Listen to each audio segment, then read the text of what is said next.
नमस्कार. RRC नेटवर्कच्या ताज्या बातमीपत्रात आपले स्वागत. अशा आहेत आजच्या प्रमुख घडामोडी. हेडलाइन्स प्रस्तुत करता Marcus the readymade multibrand showroom. सर्वोत्तम quality, fresh stock, latest designs, reasonable rate. LRT college road, Raghuvanshi Mangal कार्यालयाच्या बाजूला, अकोला. ज्येष्ठ व दिव्यांगांच्या गृहमतदानाला सुरुवात. काही ठिकाणी बचावला मतदानाचा हक्क. वाशिम येथे प्रचारादरम्यान अभिनेता गोविंदाकडून महापुरुषाचा अवमान. नागरिकांमध्ये रोष व्यक्त. महापालिकेद्वारे मतदान जनजागृती रॅलीचे आयोजन. पथनाट्याच्या माध्यमातून केली जनजागृती. स्थानिक गुन्हे शाखा पोलिसांनी जिल्ह्यात गावठी हातवट्टीवर राबविले धाड सत्र. लाखोंचा मुद्देमाल जप्त. भारतरत्न डॉक्टर बाबासाहेब आंबेडकर यांच्या जयंतीची जय्यत तयारी. अशोक वाटिकेला सजविण्याचे कार्य. आता सविस्तर बातम्या. अकोला लोकसभा मतदारसंघातील 726 दिव्यांग व 25 वर्षापुढील 1632 मतदार अशा एकूण 2358 मतदारांना गृहमतदानाची सुविधा देण्यात येत आहे. त्याचा प्रारंभ आजपासून झाला. रिसोड तालुक्यातील करडा येथील बहिणाबाई बाजीराव देशमुख या आजीबाईंनी आपला मतदानाचा हक्क बजावला. अकोला लोकसभा मतदारसंघातील गृहमतदानाची सुरुवात रिसोड तालुक्यात झाली आहे. गृहमतदानासाठी प्राप्त विकल्पानुसार मतदार निश्चित करण्यात आले असून स्वतंत्र मतदान पथके नियुक्त करण्यात आली आहेत. ही मतदान पथके मतदाराच्या घरी पोहोचून त्यांना मतदानाची सुविधा उपलब्ध करून देत आहेत. या सुविधेमुळे दिव्यांग व ज्येष्ठ मतदारांमध्ये आनंद व समाधान व्यक्त होत आहे. गृहमतदानाच्या तारखा निश्चित. गृहमतदानासाठी दिव्यांग व वृद्ध मतदारांना घरबसल्या मतदानाची सुविधा उपलब्ध करून देण्यासाठी मतदान यंत्रणा घरी येण्याच्या तारखा निश्चित करून देण्यात आल्या आहेत. या तारखांना घरी उपस्थित राहून मतदानाचा हक्क बजवावा असे आवाहन निवडणूक निर्णय अधिकारी अजित कुंभार यांनी केले आहे. रिसोड विधानसभा मतदारसंघातील मतदारांना गृहमतदानासाठी भेटीचा दिनांक 13 व 15 एप्रिल असून किंवा आवश्यकता वाटल्यास दुसऱ्या भेटीचा दिनांक 18 एप्रिल असा आहे. अकोट विधानसभा मतदारसंघ तसेच अकोला पश्चिम विधानसभा मतदारसंघातील मतदारांना गृहमतदानासाठी भेटीचा दिनांक 18 व 19 एप्रिल किंवा आवश्यकता वाटल्यास 22 एप्रिल असा आहे. बाळापूर मतदारसंघातील मतदानाचा गृहमतदानासाठी भेटीचा दिनांक 15 व 16 एप्रिल असून किंवा आवश्यकता वाटल्यास 19 एप्रिल असा आहे. अकोला पूर्व मतदारसंघातील मतदारांना गृहमतदानासाठी भेटीचा दिनांक 15 व 16 एप्रिल असून किंवा आवश्यकता वाटल्यास दुसऱ्या भेटीचा दिनांक 20 व 21 एप्रिल असा आहे. मूर्तिजापूर विधानसभा मतदारसंघातील मतदारांना गृहमतदानासाठी भेटीचा दिनांक 18 व 19 एप्रिल असून आवश्यकता वाटल्यास दुसऱ्या भेटीचा दिनांक 20 व 21 एप्रिल असा आहे. सर्व संबंधित दिव्यांग व 85 वर्षापुढील मतदारांनी नमूद दिनांकास घरी राहून निर्भयपणे मतदानाचा हक्क बजवावा असे आवाहन जिल्हाधिकाऱ्यांनी केले आहे. लोकसभा निवडणुकीच्या पार्श्वभूमीवर शिवसेना शिंदे गटाच्या उमेदवार राजश्री पाटील यांच्या प्रचारार्थ अभिनेता गोविंदा यांची बाईक रॅली आयोजित करण्यात आली होती. मात्र या प्रचार रॅलीत गोविंदांनी डॉक्टर बाबासाहेब आंबेडकर आणि छत्रपती शिवाजी महाराज यांच्या पुतळ्यालाही अभिवादन न करता निघून गेले.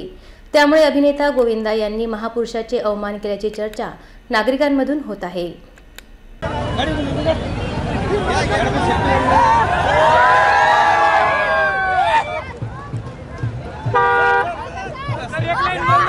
सर जी आपका जूता पड़ गया था क्या?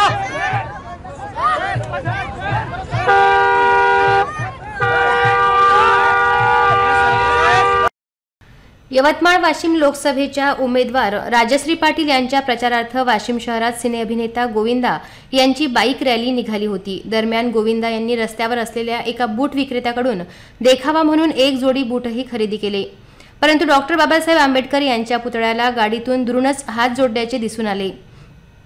तसेच पुढे अभिनेता गोविंदा हे छत्रपती शिवाजी महाराज यांना हार अर्पण करून अभिवादन करतील अशी आशा होती.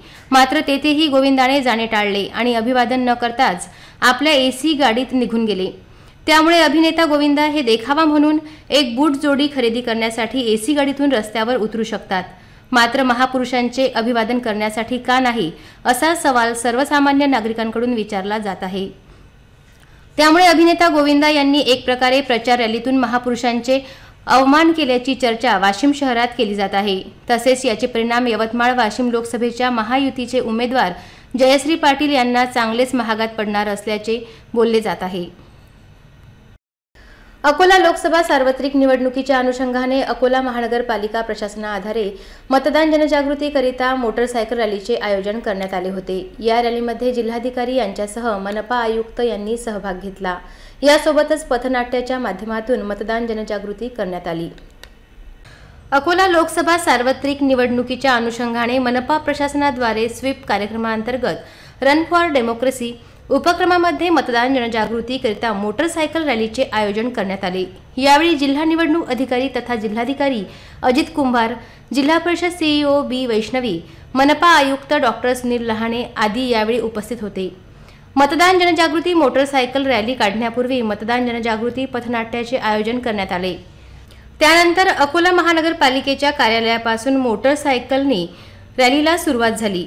यामध्ये जिल्हा निवडणूक अधिकारी तथा जिल्हाधिकारी अजित कुंभार यांच्यासह मनपा आयुक्त तथा प्रशासक डॉक्टर सुनील लहाने यांनी सहभाग घेतला। ही रॅली नवीन बस स्थानक ते बिर्ला रोड, दुर्गा चौक, राऊतवाडी, जवाहरनगर, नेहरू पार्क चौक, संत तुकाराम चौक, कौलखेड चौक, जेल चौक, अशोक वाटिका चौक, सरकारी बगीचा चौक ते सिटी कोतवाली चौक, जयहिंद चौक, किल्ला चौक व मंगल कार्यालय, Dabki road, Bhimnagar Chowk, Dagdi Pul, Tilak road, Akot motor stand, Fateh Ali Chowk मार्गे महापालिका कार्यालयात पोहोचली। या ठिकाणी रॅलीचे समापन करण्यात आले। या रॅलीमध्ये मोठ्या संख्येने महानगरपालिकेच्या अधिकारी व कर्मचाऱ्यांनी सहभाग घेतला। लोकसभा निवडणूक पाहता पोलीस अधीक्षकांच्या निर्देशानुसार अकोला स्थानिक गुन्हे शाखा पोलिसांनी अकोला जिल्ह्यातील वेगवेगळ्या 4 ठिकाणी अवैधरित्या सुरू असलेल्या हातभट्टी गावठी दारू अड्ड्यांवर धाड टाकून कारवाई केली। या कारवाईत 270 लिटर हातभट्टीची गावठी दारू व 2070 लिटर मोहा सडवा नष्ट करण्यात आला। या कारवाईमुळे गावठी दारू व्यवसाय करणाऱ्यांचे धाबे दणाणले आहेत। लोकसभा निवडणूक पाहता जिल्हा पोलीस अधीक्षक यांच्या निर्देशानुसार जिल्ह्यातील अवैध विक्री करणारे तसेच गावठी हातभट्टी दारू तयार करून विक्री करणाऱ्यांवर कारवाई स्थानिक गुन्हे शाखेच्या पथकाने सुरू केली आहे। जिल्ह्यातील वेगवेगळ्या 4 ठिकाणी स्थानिक गुन्हे शाखेच्या पथकाने गुप्त माहितीच्या आधारे कारवाई केली। यामध्ये उरळ पोलीस स्टेशन हद्दीतील ग्राम मोरेगाव सादीजन, चांदणी पोलीस स्टेशन हद्दीतील ग्राम सस्ती शिवार, बार्शीटाकडी पोलीस स्टेशन हद्दीमध्ये ग्राम टिटवा शेत शिवार, अकोट तालुक्यातील पोपटखेड परिसरात धाड टाकून कारवाई करण्यात आली। या 4ही कारवाईमध्ये एकूण 4 आरोपितांविरुद्ध कारवाई करून त्यांच्याजवळून 2,55,470 रुपयांचा मुद्देमाल जप्त करण्यात आला। ही कारवाई जिल्हा पोलीस अधीक्षक, अप्पर पोलीस अधीक्षक यांच्या मार्गदर्शनाखाली स्थानिक गुन्हे शाखेचे पोलीस निरीक्षक शंकर शेळके यांच्या नेतृत्वात पोलीस उपनिरीक्षक गोपाल जाधव, पोलीस उपनिरीक्षक आशिष शिंदे व स्थानिक गुन्हे शाखेच्या पथकाने केली। भारतरत्न डॉक्टर बाबासाहेब आंबेडकर यांचे 14 एप्रिल रोजी जयंती उत्सव पाहता अकोला शहरातील अशोक वाटिकाची रंगरंगोटी महापालिकेच्या वतीने करण्यात आली। यासोबतच अशोक वाटिकेतील बाबासाहेब आंबेडकर, तथागत गौतम बुद्ध व महात्मा ज्योतिबा फुले यांच्या पुतळ्याचे रंगरंगोटीकरण सुद्धा करण्यात आले। 14 एप्रिल रोजी या ठिकाणी बाबासाहेब आंबेडकरांना अभिवादन करण्यासाठी हजारो भीम अनुयायी येतात। संपूर्ण देशात भारतरत्न डॉक्टर बाबासाहेब आंबेडकर यांची जयंती 14 एप्रिल रोजी साजरी होत आहे। देशाला संविधान देऊन लोकशाहीचा मार्ग दाखवणारे भारतरत्न डॉक्टर बाबासाहेब आंबेडकर यांची जयंती सर्वत्र मोठ्या हर्षोल्लासात आज साजरी होणार आहे।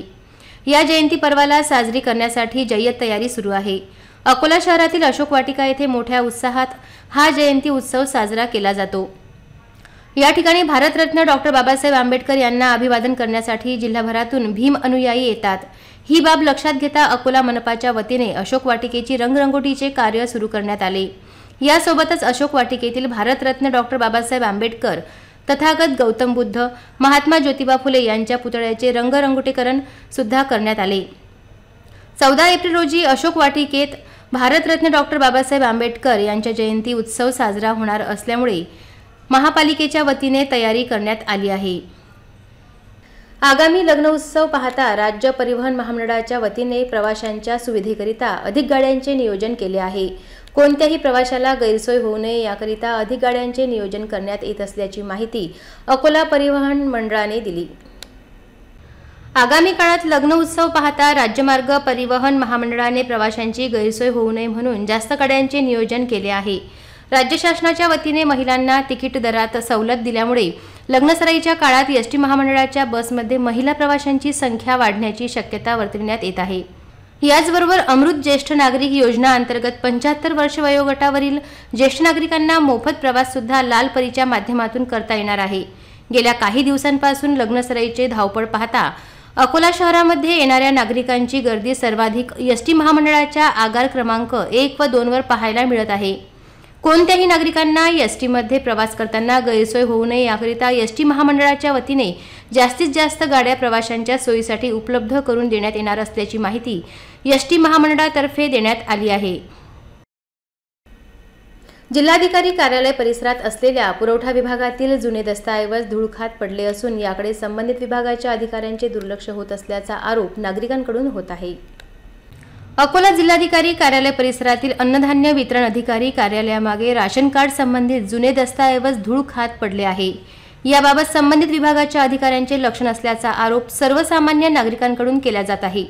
अन्नधान्य वितरण अधिकारी यांच्या कार्यालयामार्फत अकोला शहरातील नागरिकांचे राशन कार्ड संबंधित कामकाज केले जाते। जिल्हाधिकारी कार्यालयामधील नवीन इमारतीचे बांधकाम पूर्ण झाल्यावर सदरचे कार्यालय स्थलांतरित करण्याचे काम सुरू असताना काही कर्मचाऱ्यांनी राशन कार्ड बाबतच महत्त्वाचा रेकॉर्ड हे बेवारस स्थितीत पडून असल्याने नेमकं या कार्यालयामधील कर्मचारी करतात तरी काय असा प्रश्न उपस्थित केला जात आहे।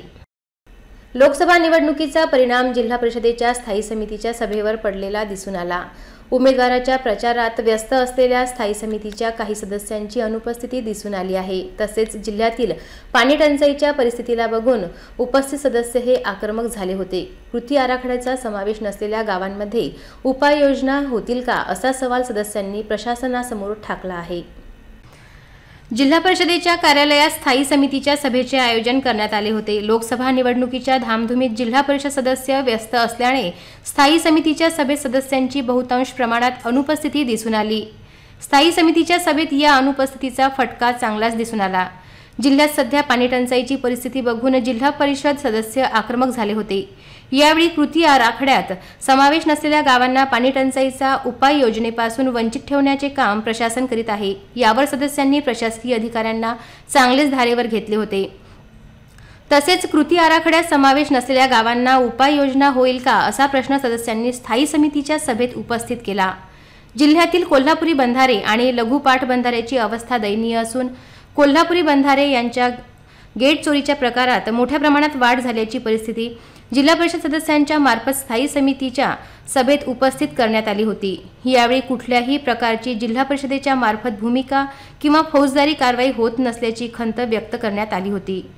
स्थायी समितीच्या सभेत अंगणवाड्यांच्या मार्फत वाटप करण्यात येणाऱ्या पोषण आहार हा निकृष्ट दर्जाचा असल्याचा दावा जिल्हा परिषद अध्यक्ष यांनी स्थायी समितीच्या सभेत केला होता। सदस्यांच्या वारंवार येणाऱ्या तक्रारीवरून या पोषण आहाराचे नमुने विभागीय आयुक्त यांना पाठवण्यात आले होते, पण हे नमुने शासनाची दिशाभूल करणारे दिला गेल्याचा आरोप जिल्हा परिषदेच्या सदस्यांनी स्थायी समितीच्या सभेत लावला होता। त्यावेळी संबंधित महिला आणि बाल कल्याण विभागाच्या अधिकाऱ्याला याबाबत विचारणा करण्यात आली होती। तसेच यावेळी या निकृष्ट दर्जाचा पोषण आहार वाटप होणार असणार तर यावर जिल्हा परिषद मुख्य कार्यकारी अधिकारी यांच्या आदेशाने समिती गठीत झाल्याचे अधिकाऱ्यांचे म्हणणे आहे। यावेळी जिल्हा परिषदेच्या अध्यक्षा यांनी स्थायी समितीच्या सभेत योग्य प्रकारे निकृष्ट पोषण आहाराच्या प्रकारावर कारवाई करण्याचे निर्देश दिले। यावेळी त्यांनी विभागीय आयुक्तांना स्वतः निकृष्ट पोषण आहाराचे नमुने घेऊन दाखवण्याची तंबी जिल्हा परिषदेच्या महिला आणि बाल कल्याण विभागाच्या अधिकाऱ्यांना दिली होती। अकोला राज्य उत्पादन शुल्क विभागाच्या पथकाने अवैध दारू साठ्यांवर धाड टाकून कारवाई केली होती। या कारवाईत हॉटेल शक्तीमधून अवैध दारू साठा जप्त करण्यात आल्याची बातमी RRC न्यूजमधून प्रसारित करण्यात आली होती। या प्रकरणात आता ममता बियर शॉपीचाही सहभाग असल्याचे समोर आल्यानंतर जिल्हाधिकारी यांनी हा बियर शॉपी बंद ठेवण्याचा आदेश पारित केला। अकोला राज्य उत्पादन शुल्क विभागाच्या पथकाने अवैध दारू साठा आणि विक्री करणाऱ्या सिंधी कॅम्प परिसरातील हॉटेल शक्तीमध्ये कारवाई करीत एकूण 30,000चा मुद्देमाल जप्त करण्याची कारवाई 10 एप्रिल रोजी केली होती। दरम्यान या अवैध व्यवसायात ममता बियर शॉपचाही सहभाग असल्याचे समोर आल्यानंतर जिल्हाधिकारी अजित कुंभार यांनी ममता बियर शॉपमधील सर्व व्यवहार पुढील सुनावणीपर्यंत बंद ठेवण्याचा आदेश शुक्रवारी जारी केल्याची माहिती आहे। लोकसभा निवडणुकीच्या पार्श्वभूमीवर अवैध दारू विक्रेत्यांवर कारवाई करण्यासाठी राज्य उत्पादन शुल्क विभागाच्या भरारी पथकांनी कारवाईचे सत्र सुरू केले असून अकोला तसेच वाशिम जिल्ह्यात अशा प्रकारे कुठेही अवैध दारूचा व्यवसाय होत असल्यास याबाबतची माहिती सर्वसामान्य नागरिकांनी तात्काळ राज्य उत्पादन शुल्क विभागाला द्यावी असे आवाहन सुद्धा यावेळी करण्यात आले आहे।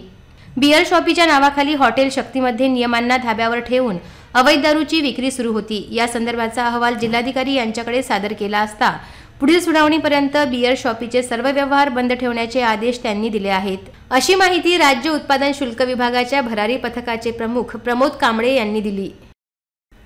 वाशिम जिल्ह्यातील मंगरुळपीर तालुका अंतर्गत येणाऱ्या पोघात शेतशिवारात असलेल्या एका विहिरीत पाण्याच्या शोधात आलेला कोल्हा पडला। या संदर्भात माहिती मिळाल्यानंतर वन विभागाद्वारे रेस्क्यू करीत या कोल्ह्याला जीवनदान देण्यात आले। कोल्ह्याची प्राथमिक तपासणी केल्यानंतर त्याला सुखरूप जंगलात सोडण्यात आले। वाशिम जिल्ह्यातील मंगरुळपीर तालुक्यातील पोघात येथील शेख समीर यांच्या 30 फूट खोल कोरड्या विहिरीत पाण्याच्या शोधात 2 दिवसांपासून एक कोल्हा पडलेला होता। शेतात शेळ्या चारायला गेलेल्या एका व्यक्तीला सदर कोल्हा विहिरीत पडलेला दिसला। यानंतर पोघात येथील वन्यजीव प्रेमी कुणाल वाघमारे यांनी संबंधित माहिती कारंजा मंगरुळपीर वनपरिक्षेत्राचे वनाधिकारी अमित शिंदे व वनरक्षक मनीष हुमने यांना दिली। अमित शिंदे यांनी H29 helping hand wild adventure and nature club Yavatmal शाखा वाशिमचे जिल्हाध्यक्ष आदित्य इंगोले यांना रेस्क्यूसाठी पाचारण केले, पण रात्रीच्या अंधारात रेस्क्यू ऑपरेशन होऊ शकले नाही। आज सकाळी पुन्हा रेस्क्यू ऑपरेशन सुरू करण्यात आले असून आदित्य इंगोले यांनी आपले सहकारी प्रवीण गावंडे, शुभम हेकड यांच्यासोबत घटनास्थळी पोहोचून पाहणी केली असता विहिरीमध्ये त्यांना कोल्हा दिसून आला। त्यानंतर रेस्क्यू टीमच्या सदस्यांनी विहिरीत उतरून मोठ्या शिताफीने कोल्ह्याला आपल्या ताब्यात घेत सुखरूप त्यांनी विहिरी बाहेर काढले। सदर रेस्क्यू केलेल्या कोल्ह्याच्या प्रकृतीची प्राथमिक तपासणी करीत त्याला सुखरूप जंगलात सोडल्याची माहिती वन विभागाने दिली आहे। एका विवाहितेची फसवणूक करून लग्नानंतर शारीरिक व मानसिक छळ करणाऱ्या सासरकडील मंडळींसह आरोपींना डाबकी रोड पोलीस अभय देत असल्याचा आरोप अन्यायग्रस्त विवाहित महिलेने केला आहे। आरोपींवर योग्य ती कारवाई करण्याची मागणी अन्यायग्रस्त विवाहितेने केली आहे। एका विवाहितेला फसवून लग्नानंतर तिचा शारीरिक व मानसिक छळ करणाऱ्या सासरकडील मंडळीसह मध्यस्थी आरोपींना डाबकी रोड पोलीस अभय देत असल्याचा आरोप अन्यायग्रस्त विवाहितेने जिल्हाधिकारी तथा अप्पर पोलीस अधीक्षकांकडे केला आहे। तक्रारदार महिलेला न्याय मिळत नसल्याने त्यांनी डाबकी रोड पोलिसांवर देखील कारवाईची मागणी केली आहे। डाबकी रोड पोलिसांद्वारे तक्रारकर्ता महिलेच्या पती व त्यांच्या नातेवाईकांवर कोणती कारवाई करण्यात आली या संदर्भात पोलीस योग्य प्रकारे माहिती देण्यास तयार नाही। माहिती देण्याकरिता टाळाटाळ केला जात असल्याचा आरोप महिलेने केला आहे। मी डाबकी रोड पोलिसांना गुन्हा दाखल करण्यासाठी गेले असता बेलखेडे सरांनी माझी असभ्य वर्तणूक केली आणि माझा गुन्हा नोंदवून घेतला नाही। त्यानंतर मी SP सरांना भेटली आणि मग नंतर माझा गुन्हा नोंदवून घेतला आणि मी माझ्या चौकशी करायला गेली। सर म्हटलं माझ्या केसचं स्टेटस काय, तर मला बेलखेडे सर काहीच सांगायला तयार नाही, SP सर काहीच बोलायला तयार नाही, DSP सर सुद्धा माझ्याशी बोलले नाही की मॅडम हा गुन्हाच नाहीये, याच्यात अटक होऊ शकत नाही। त्यानंतर मी जिल्हाधिकाऱ्यांना भेट घेतली, तिथे पत्रकार परिषद चालू होती आणि त्या पत्रकार परिषद सांगितलं की सर SP सर आणि SP सर मला भेटत नाही आणि DSP सर खोटे बोलत आहेत म्हटलं माझ्याशी।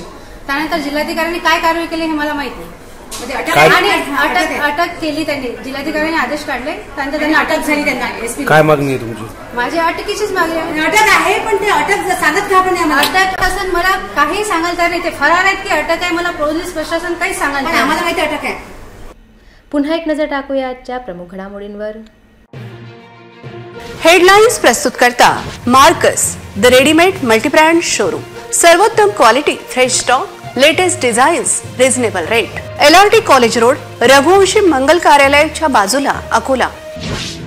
ज्येष्ठ व दिव्यांगांच्या गृह मतदानाला सुरुवात, काही ठिकाणी बचावला मतदानाचा हक्क। वाशिम येथे प्रचारादरम्यान अभिनेता गोविंदाकडून महापुरुषाचा अवमान, नागरिकांमध्ये रोष व्यक्त। महापालिकेद्वारे मतदान जनजागृती रॅलीचे आयोजन, पथनाट्याच्या माध्यमातून केली जनजागृती। स्थानिक गुन्हे शाखा पोलिसांनी जिल्ह्यात गावठी हातभट्टीवर राबविले धाड सत्र, लाखोंचा मुद्देमाल जप्त। भारतरत्न डॉक्टर बाबासाहेब आंबेडकर यांच्या जयंतीची जय्यत तयारी, अशोक वाटिकेला सजविण्याचे कार्य। बातम्यांसाठी तुम्ही पाहत रहा RRC न्यूज. यूट्यूब चॅनलवर तुम्ही पण लाईक आणि सबस्क्राईब करा. RRC डिजिटल अकोला हे यूट्यूब चॅनल. जगभरात कुठेही पहा RRC डिजिटल अकोला. पुन्हा भेटूया ताज्या बातम्यांसह, नव्या घडामोडींसह नव्या बातमीपत्रात. तोवर नमस्कार.